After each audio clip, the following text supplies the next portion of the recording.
We are ready to get going here, and I don't want to lose one precious minute of this holy day at All Saints Church. So for those of you joining us here online, and first of all, I want to just sort of assuage your fears right now. Despite the setup, Ken's going to do all the talking. So I'm just going to introduce him, a long time friend of All Saints Church, former head film critic for the Los Angeles Times, a list of accolades too long to give you, here to talk about this Oscar season and film and anything related. Let's give a big welcome to Kenny Turan. You can go ahead and you got your own. So okay, wow. You come prepared with usually some remarks, so just let her rip. I have a few remarks. Well, first of all, I want to say how nice it is to be back in person at All Saints. With the time change today, I had to get up really early. I don't live around the corner, but I never said, why am I getting up? I knew why I'm getting up, so this is really, it's a pleasure to be back here. That's the simplest and most honest way to say it. It's just a pleasure to be back. I wanted to say a few words. Every year I'm not quite sure. Usually I'm not quite sure what I'm going to say, but this year I knew what I wanted to talk about briefly.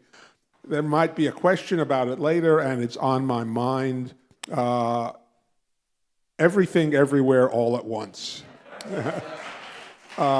This is the film. Usually there are not a lot of surprises in Oscar season. This film has been a major surprise. It's got a lot of nominations, and not only that, it won so many of the lead-up awards. It was successful in SAG, it was successful in the DGA, it was successful in the producers group. So it is, it doesn't mean, nothing is for sure in the Oscars, and I'll go into that in a second, but it's the favorite. It will be a surprise if it doesn't win. It has also been, even though it's, as you know, if you've seen, well, how many people have seen it? Okay, good. I'm glad it's a movie-forward audience. I'd expect no less. It's a challenging film, but it's made over $100 million at the box office, which is kind of the benchmark these days for a successful film in this country. Yet I have found that, and I've talked to other people about it, the energy, the passion for this film is largely from a younger audience. I don't mean people who are 15, but people who are younger than I am. And I've been thinking about that, and again, we will see whether it wins or not, because the Academy, I think it will win. It's won so many other things that it's unlikely it will lose. But the Academy skewers older than some of these other groups, and they have a very complicated voting system for Best Picture. It's kind of a weighted ballot, and I don't even fully understand it myself. But, it's possible another film will win. But I've been trying to figure out, why is this film so popular, especially with younger people? And one of the things I came up with, one of the things, as you know, you've seen it, the film is very chaotic, and it's about chaos. And I really came to feel that that this really speaks to the people who love it. This is how they view their lives, much more than maybe people my age do. The chaos in the film is a real lure. It speaks to the people who love it. It reflects how they feel about the life they're living. And I think when a film does that, it's very powerful. But if it doesn't speak to you, then you say, well, it's just kind of messy. And they have, I think this is not accidental, they've very carefully put some kind of emotional scene near the end. The mother-daughter scene near the end, is kind of supposed to be kind of an emotional payoff for all the chaos. It's a fascinating phenomenon that this particular film has done so well.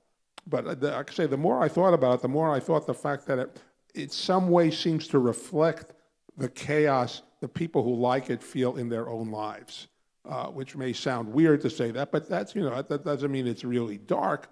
But I think that it's just, that sense of chaos, I think, is a powerful tool for people who really connect to the film. So if you have further questions about that, obviously I'm sitting here, I will answer them. But yeah, I mean, I think that's why people are passionate about this film, really, really passionate. I saw actually, one other quick thing, I saw something written where someone said, this speaks to my generation the way The Graduate spoke to an earlier generation. And I think it's an interesting way to look at it, and again, I saw it, I know it's good because I thought it was okay. It's not my, it's not my kind of film, quite frankly. It's not what I'm looking for. I like linear storytelling. I don't like things fragmented. But I could see that it was quite an accomplished film, and it was quite a good film, because I thought, like I say, if I think a film like this is okay, it must be good, Because there's only so far I can go with a film like that. But anyway, I'll stop with that, and I think we're okay, unless you have questions. Yeah, I had just a couple. And the first is, so you mentioned the ranked choice voting for things like Best Picture. And what I wonder about that is, a movie like Everything Everywhere All at Once, it kind of seems to be one of those love it or hate it movies. And I'm wondering if that might hurt it, because I don't imagine it's going to get a lot of 4s and 5s of the 10. And what impact do you think that might have? I think, it's hard to know with that kind of balloting. I have a friend who's in the Academy who said, he knows some people in the Academy who are not going to put, one of the ways you defeat ranked choice balloting is you only vote for one film. And he said, because that way you're giving nothing to any of the other films. So he said some people he knows are going to vote that way. They're just going to put whatever film they like as number one and nothing for the other slots. So, no matter what kind of a system you have to try and be fair, there are always people who are going to try and game it. So we'll see tonight. I was going to say Sunday night, but it's actually tonight. We'll see tonight. I mean, like I say, I'd be surprised but not shocked if another film won. Well, so another film that was out there, actually just really, I was not prepared to be as moved by it as I was All Quiet on the Western Front. And sort of for two things about that, just sort of in general, your thoughts on that, but also over the last 5 to 7 years, there is this sort of more global trend. Parasite won Best Picture. Everything Everywhere All at Once has a mostly Asian cast. Yeah. All Quiet on the Western Front is in German.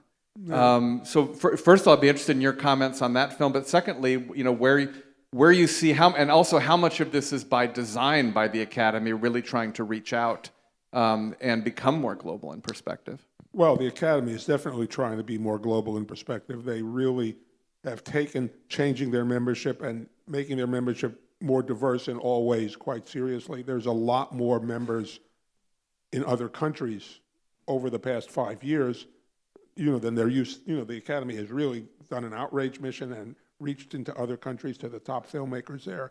So this is not, and I think this is one of the factors in Parasite winning last year, is that the membership is now more international. All Quiet on the Western Front, I quite liked. I mean, if Everything Everywhere doesn't win, it may well be All Quiet on the Western Front. It got a lot of nominations. It got 9 nominations, I believe, which is a lot for a foreign language film. It won the BAFTA, the British version of the Oscars. It won Best Picture, which is unusual for a foreign language film. It is, in some ways, it's an interesting matchup because it is classic filmmaking. It is a really, really well done classic filmmaking. And if you're looking for classic filmmaking, this is really the film you're going to vote for, because it's very linear, it's very traditional, but done really, really well. And so that's why it's been so successful with the Academy and elsewhere. And I think if Everywhere Everything doesn't win, it will be All Quiet on the Western Front. That's my guess anyway. But again, I think winning so many other things, you've got to say that Everywhere Everything is the favorite for the Oscar as well. So, and then my last question, then we'll kick it out to you all. And we have, if people want to text in questions, I know there's a lot of folks watching online. Our text number is 910-TEXT-ASC.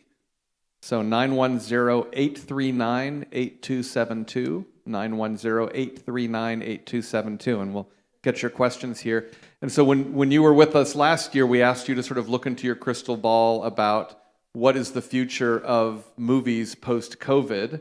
And now we have a year more of data, and I'm wondering sort of where are you seeing, what are you seeing the future in terms of going to the theater and streaming, and just sort of where are we? Well, I mean, I think we're not in that different a place. I mean, the big films will continue to do well in theaters. You know, a film like Avatar, there will always be a movie theater to show Avatar. You know, there'll always be a movie theater to show Top Gun.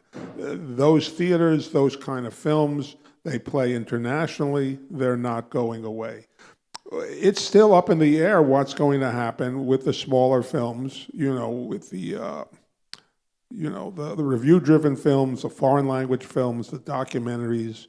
You know, as a shorthand, I usually say the Lemley-type films. You know, where are those going to go? I mean, you know, as of now, knock wood, you know, the Lemley chain is still in business, and we're very fortunate to have them.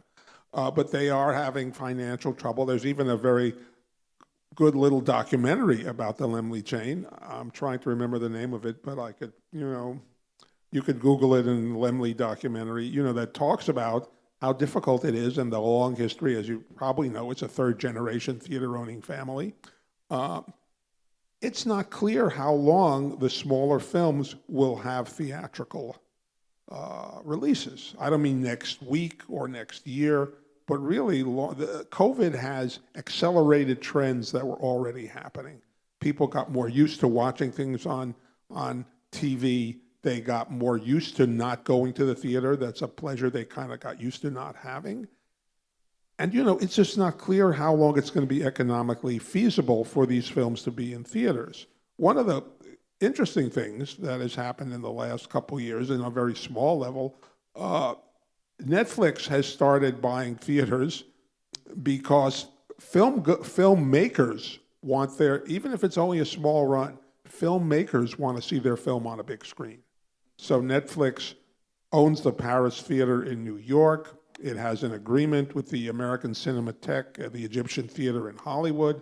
It leases the Bay Theater in Pacific Palisades.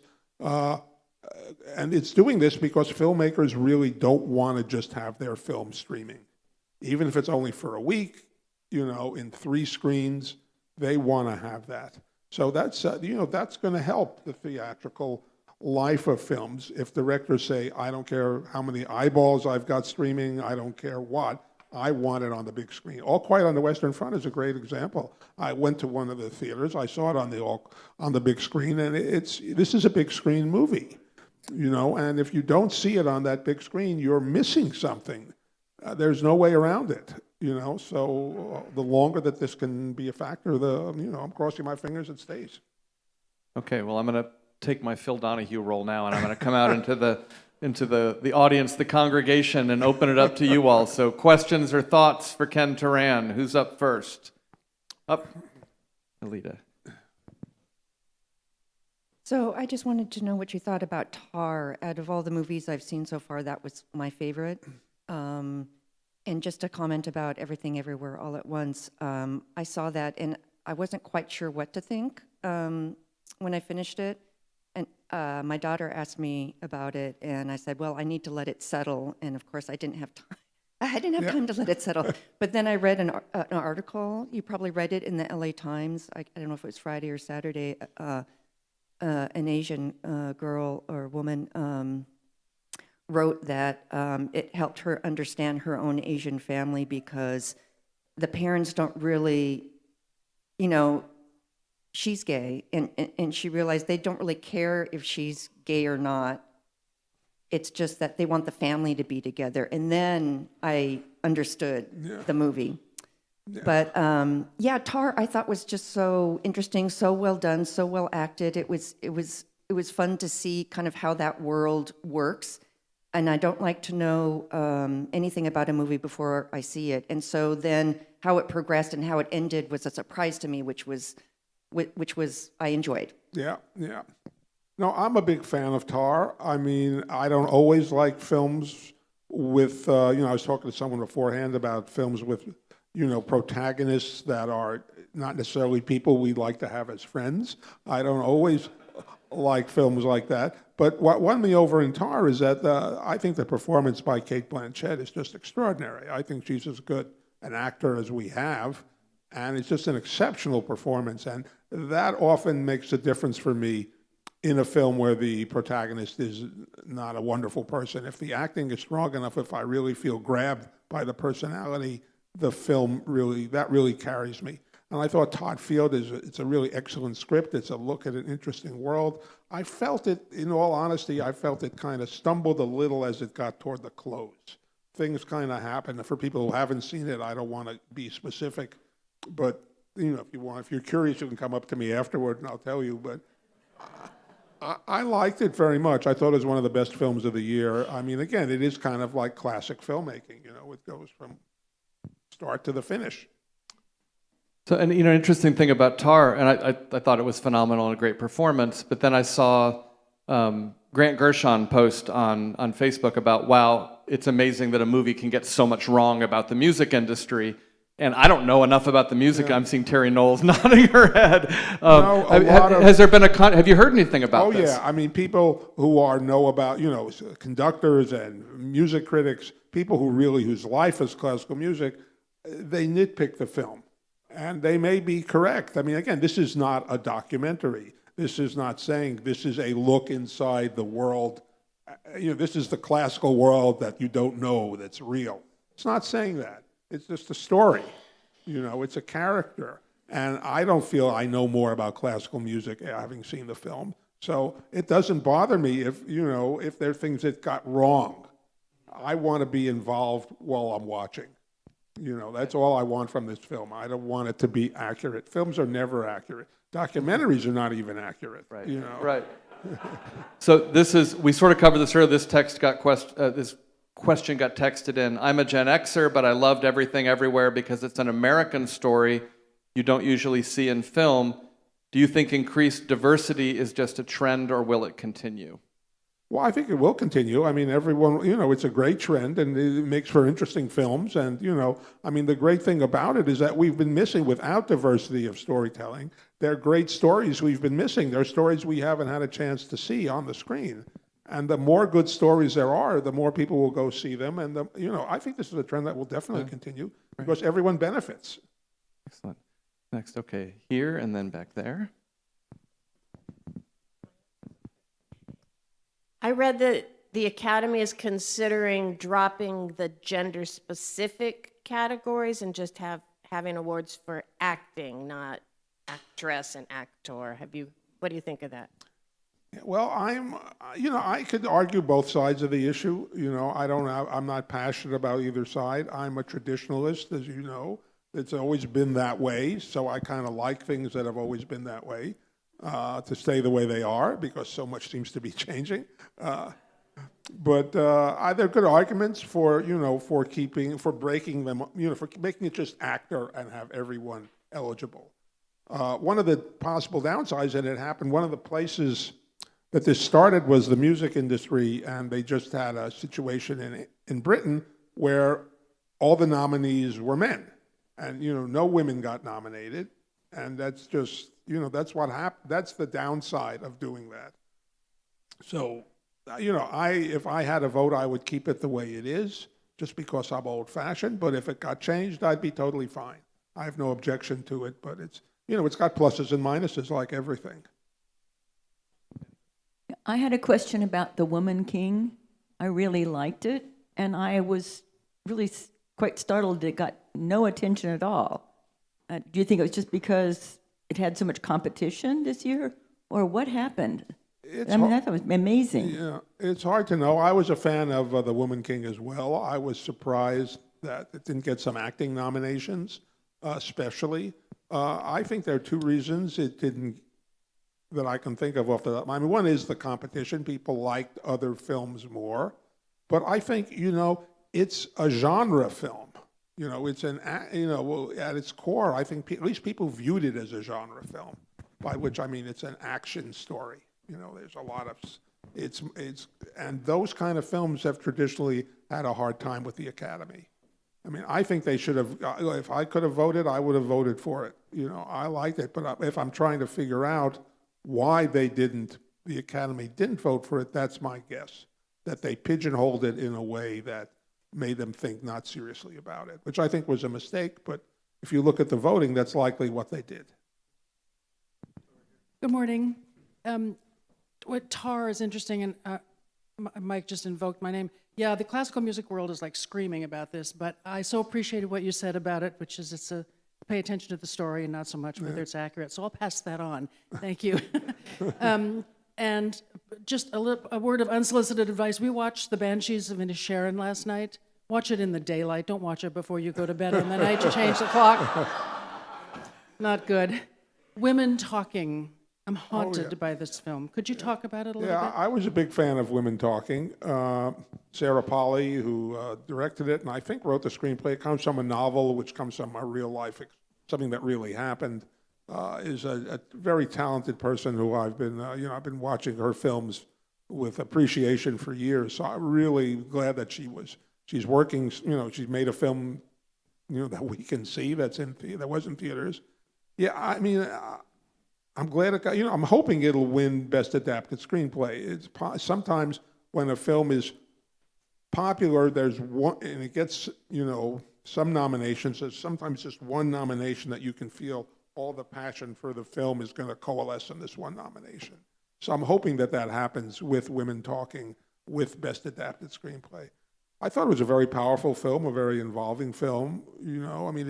It's hard to get people to go see it because it sounds like there's not a lot going on. But in fact, as you know, having seen it, there's an awful lot going on. It's very involving. The characters are great. The story is very riveting. I thought it was a terrific film. So I'm glad you mentioned it. And one of the interesting things about Banshees of Inisherin is that the studio considers it a comedy. And they said, well, I had someone say to me, you have to see it in a theater with a big audience and people start to laugh and you'll get that it's a comedy. But, I didn't do that. I saw it at home and it didn't play like a comedy to me. Yeah.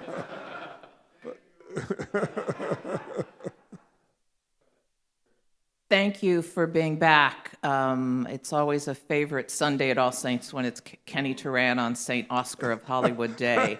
And quickly again on Tar, which was one of my favorites, I did have a moment when I thought, never underestimate the power of filmmakers to get things wrong about church, about medicine, anyone who thinks Tar is what orchestras look like thinks ER is what medicine looks like. So let's suspend that disbelief. My question is about Living, which my wife and I saw Friday, trying to catch up. I was really, of course, his performance was amazing and brilliant, and I expected that. But I hadn't really expected to be quite such a good film, at least in my perspective.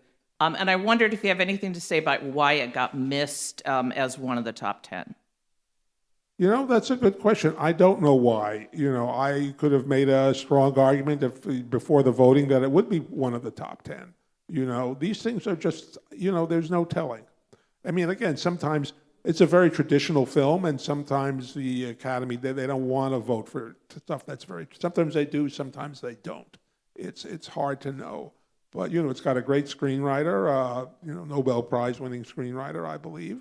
That doesn't help. Doesn't hurt, rather. Definitely helps. And again, I mentioned this to someone before we started. As you likely know, this is based on a classic Japanese film by Akira Kurosawa called Ikiru.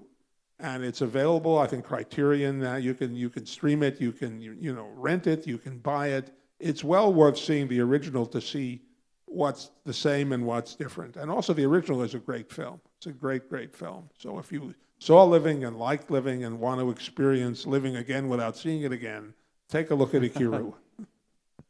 I'm actually, another movie that I was surprised didn't make the top 10 was Babylon. And I'm interested in because I was just blown away by it, by Margot Robbie's performance, but also just especially now when so much is changing, about really the theme of what happens when people are really invested in one way of doing things and the whole system changes overnight, and how do they adapt. And I was surprised because usually Hollywood tends to like movies that are about itself. And so I was wondering sort of what you thought about Babylon, and just also sort of the kind of the lukewarm reception it's got. Yeah. Well, one of the things that's changed in my life, as you know, is that I'm no longer employed by the Los Angeles Times, which has given me leeway to put films off, and I have put off Babylon. Oh, okay. And, I'm actually writing a book about that era, so I really should see it, but I haven't seen it.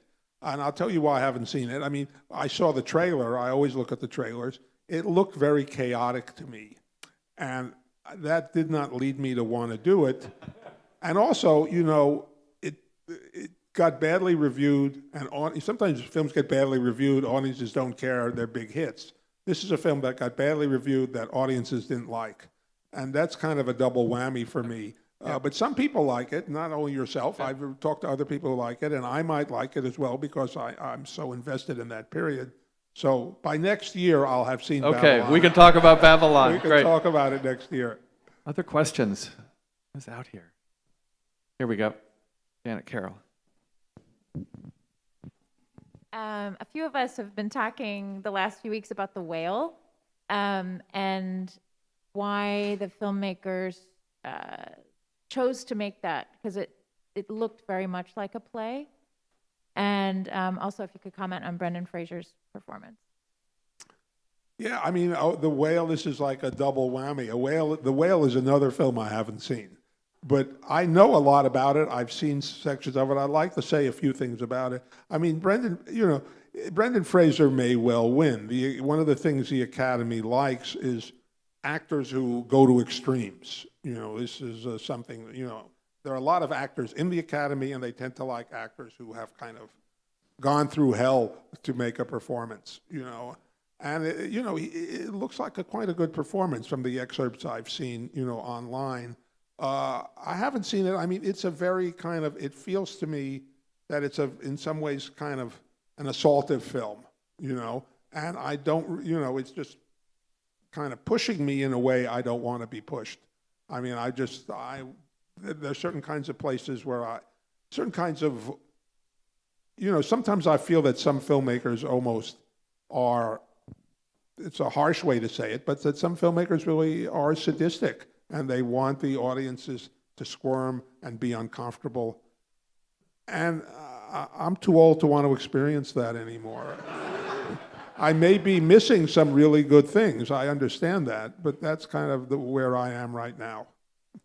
Well, and that may be a good transition to this question, which, this person's after my own heart. I don't think I would have put it quite this way, but it's, how could Triangle of Sadness possibly be considered for any awards other than Razzies? Well, again, this is it's totally the same situation. Yeah. This is a director who I've seen most of his earlier films, and one of them I thought was exceptional, though the name of it escapes me. He did a film about an avalanche. I don't know if anyone has a better memory than I do, but he did a wonderful film. The last film he did, I felt again, and he is a director who has basically said in interviews, I want the audience to be uncomfortable. That's why I'm making films. And that's fine, but I choose not to partake of that. But there are people who feel that if it's making me uncomfortable, it's a sign that it's a good film. And if it's not making me uncomfortable, it's a bad film. We all have our own individual taste, our own reasons for going to movies, our own things we're looking for. And, there are people who want that, who feel that this is, that a film that really pushes me way out of my comfort zone. That's a sign that it's a great art, and that's it's a valid argument. But I just don't feel that, and if a director wants to do that, I kind of say, go with God, but go without me, So, well, I was wondering about that film particularly because I saw Triangle of Sadness and I also saw The Menu. I don't know if you've seen The Menu. Same thing. Okay, and of the two, I really thought, well, The Menu actually did it better. Yeah. But it was still sort of the same thing. Yeah. Okay. Other questions? Yeah, Eddie. Hey, while I agree with your analysis about Everything, Everywhere, All at Once being kind of a fractured film, my daughter loved it much more than I did, and emotionally, it just left me a little cold. I'm sure some people would disagree. But having said that, I just wanted to move on. I My last on my list was The Fabelmans, which I just saw last night. And although it's a very straightforward film, just exquisitely made by one of our great filmmakers, I was just wondering what you thought. What a great love letter to anybody who loves filmmaking. I was just curious what your opinion was on Fabelmans. I like Fabelmans more than I thought I would, because it just seems just kind of like, he made it for personal reasons, and I wondered if it would transcend that, and I really felt it did. I mean, I was very moved by the story, even though it's his story, and very specifically accurate in ways that you feel, well, they must have made that up, and it turns out, no, this is exactly what happened. I thought the acting was quite good, Paul Dano especially. I mean, it's not a showy role, but this is a very interesting central character in Steven Spielberg's life, and I thought he really nailed it. And Michelle Williams, I thought, was quite good. In real life, Steven Spielberg's mother ran a restaurant in Fairfax called the Milky Way.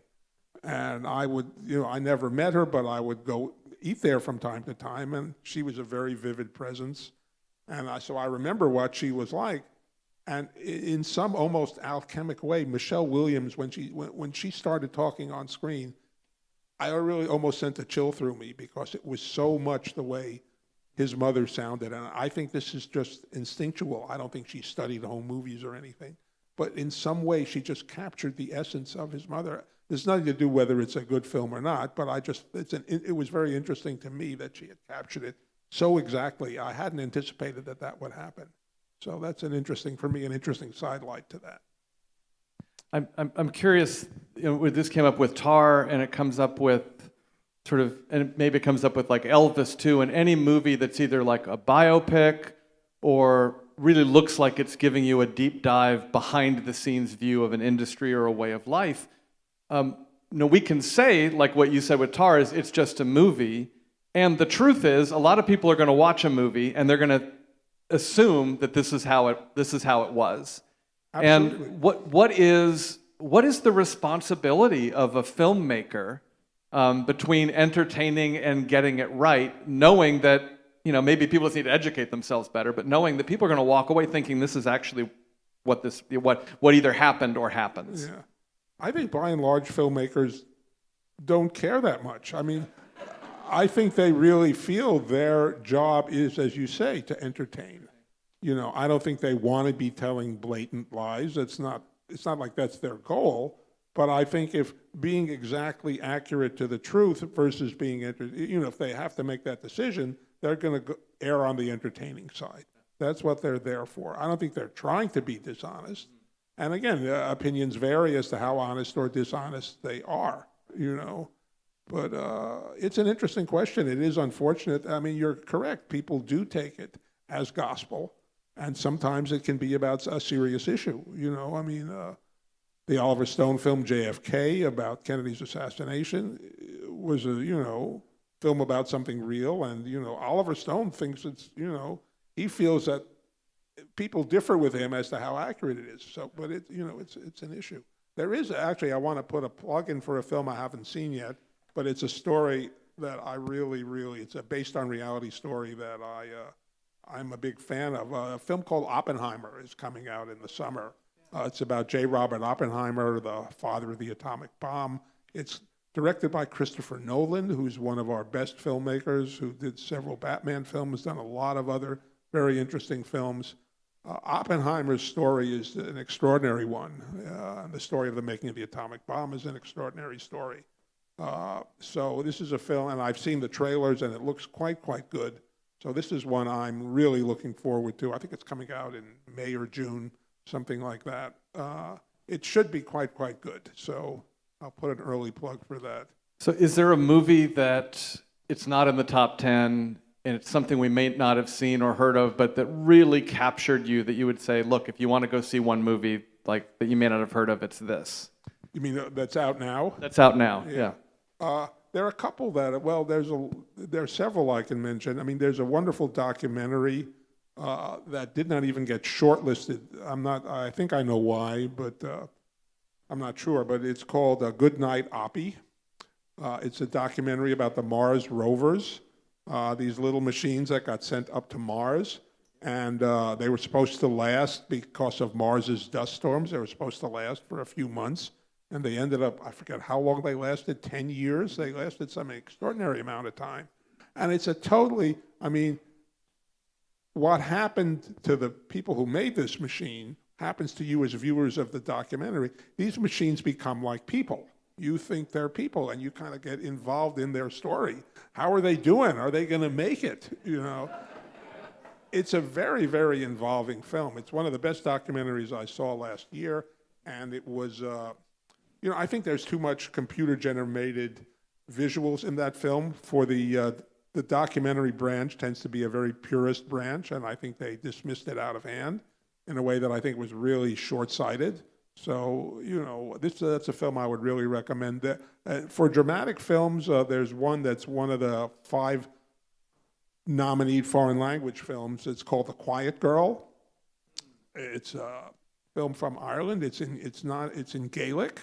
Actually is a foreign language film. It's based on a novella by Claire Keegan, I believe, a wonderful piece of writing called Foster. But it's a very quiet, low-key film that's very moving, very involving, and I would recommend that highly. Back here and then over here.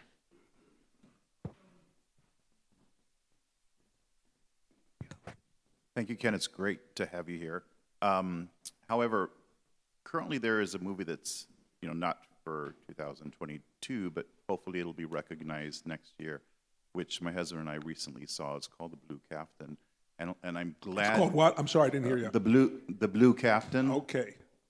And it's great to see LGBTQ plus movies coming out, more quality movies coming out.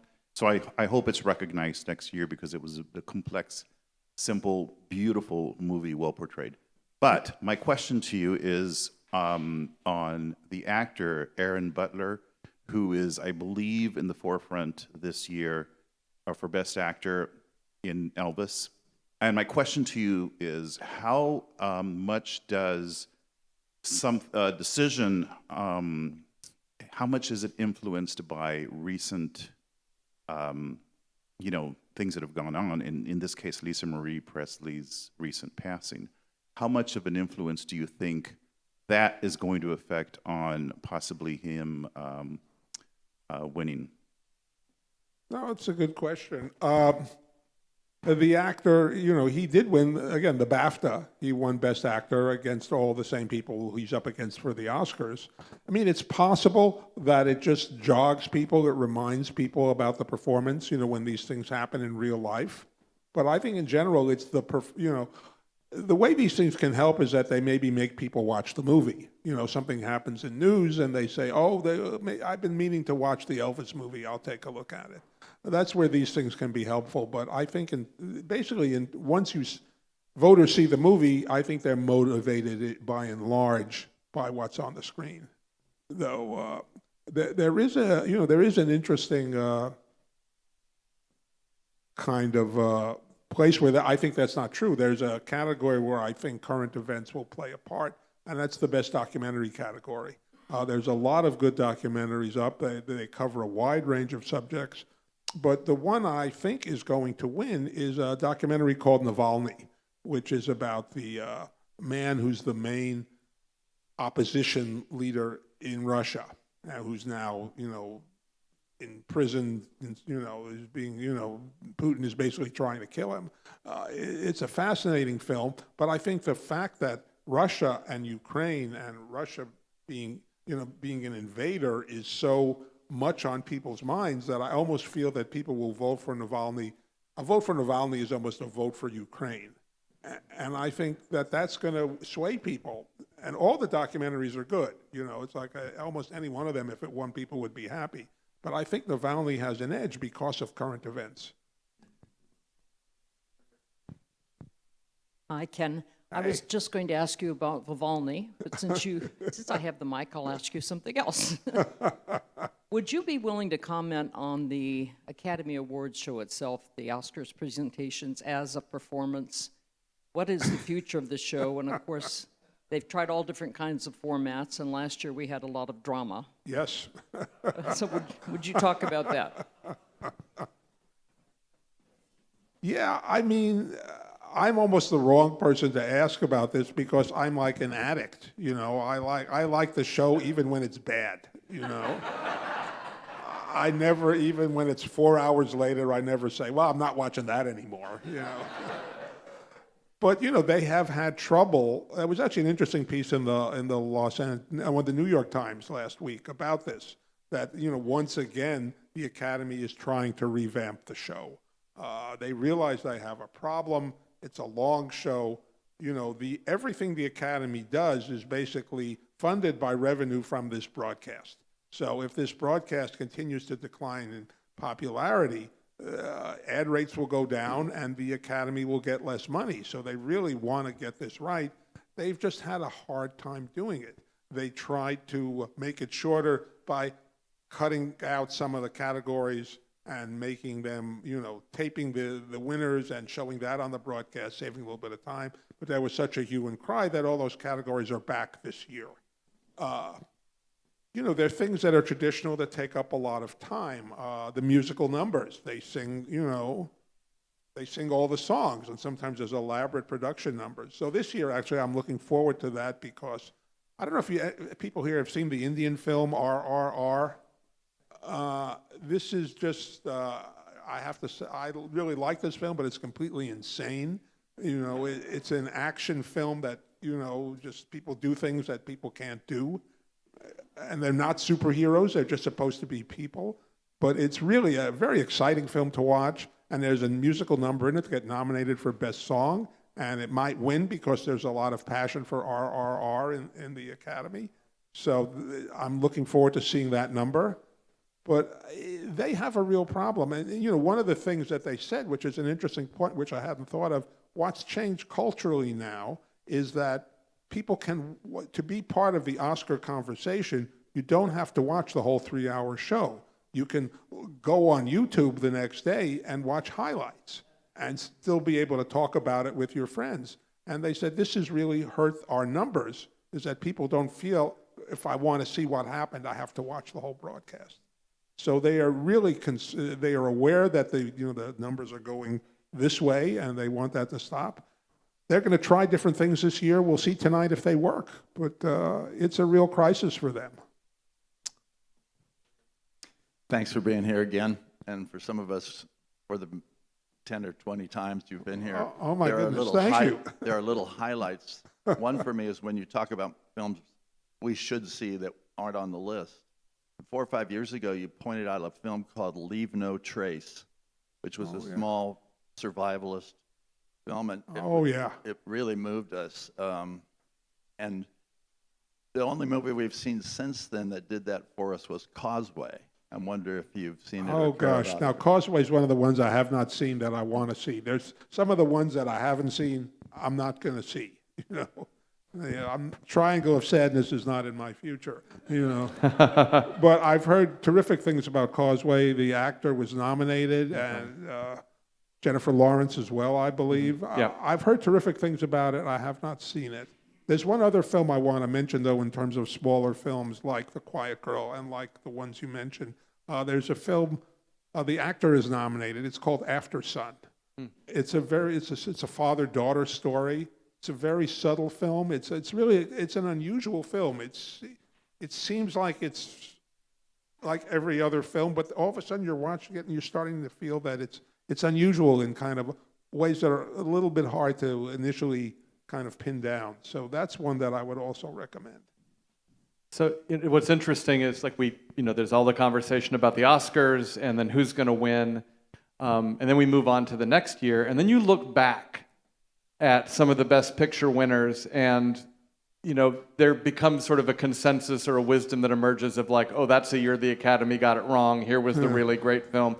Of the ones that are contenders this year, which of them do you think is going to age the best? Like in 10, 15 years, if it's not everywhere, everything everywhere, which one are we going to look back on and say, oh, that's the one? Well, I think, off the top of, well, there are two of them. First of all, I should look at the whole list. It's quite a long list. But off the top of my head, I mean, Tar, I think, is going to last because of that performance. That's an exceptional performance, and performances last. I just saw a film the other night for my book called The Great Ziegfeld, which is won Best Picture, I forget what the year was, 1935, something like that. And the film is not that memorable anymore, but there's a performance that won the Oscar for Best Picture, that won the Oscar for Best Actor, that still lasts, Best Actress, that still lasts. Louise Rayner, and she has a great scene. And the other film I think might last is, I mean, that, even though it's hard to know what to say about it, the Top Gun movie, for that kind of a movie is quite good. And I think people will still be enjoying that one. Right. So we're at 9:45. Do not panic if you're in the room. We need to turn and wave goodbye to the folks who are online. And thank you. And we're going to go for about, if you're okay, we're going to go for about 10 more minutes, 10, 12 more minutes here in the room. So we're just got to let Keith get stuff set up for the 10 o'clock service. So who's next? Okay, I see someone over here.